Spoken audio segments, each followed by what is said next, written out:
அநேக நேரத்துல நம்ம கனவீனம் உள்ளவங்களா ஃபீல் பண்ணுவோம். யாருமே நம்மள ரெஸ்பெக்ட் பண்ணல.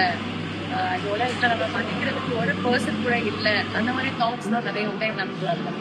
சில டைம் பலமே இல்ல. எப்பவுமே ஒரு பலவீனம் பிடிச்சா அடுத்த பலவீனம் வருது. ஒரு பலனே இல்லாத ஒரு ஃபீல் நமக்கு இருந்துக்கலாம். இதெல்லாம் இன்னைக்குரிய காரியம், இந்த உலகத்துக்குரிய காரியம். டெம்பரரி தான், நிரந்தரம் நமக்கு கிடையாது. நம்ம இந்த உலகத்துல ஃபேஸ் பண்ற எல்லா பிரச்சனையுமே டெம்பரரியான ஒரு இஷ்யூ. ஆனா இதுக்கப்புறம் நம்முடைய வாழ்க்கை, இந்த உலகத்துக்கு அப்புறமா நமக்கு ஒரு நிரந்தரமான வாழ்க்கை இருக்கு. அது நித்தியமாக இருக்கும்.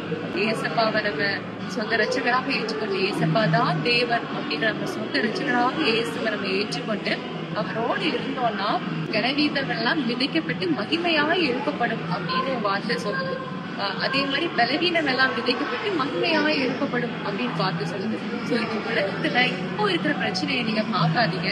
ஏன்னா ஒரு நாள் நம்ம மகிமையா எழுத போறோம். அப்போ இந்த பிரச்சனை கண்ணீர் இருக்காது, துக்கம் இருக்காது, வியாதி இருக்காது, எதுவுமே இருக்காது. சந்தோஷமா இருக்கும். அந்த வாழ்க்கைக்காக நம்ம வாழ பிரயாசப்படுவோம். இது இன்னும் நிரந்தரம் கிடையாது. ஆனா நிரந்தரமாக நம்ம வாழக்கூடிய வாழ்க்கை நித்தியத்தில் இருக்கும் போது அதற்காக நம்ம வாழ்வோம். கர்த்தர் நம்மை ஆசீர்வதிப்பார்.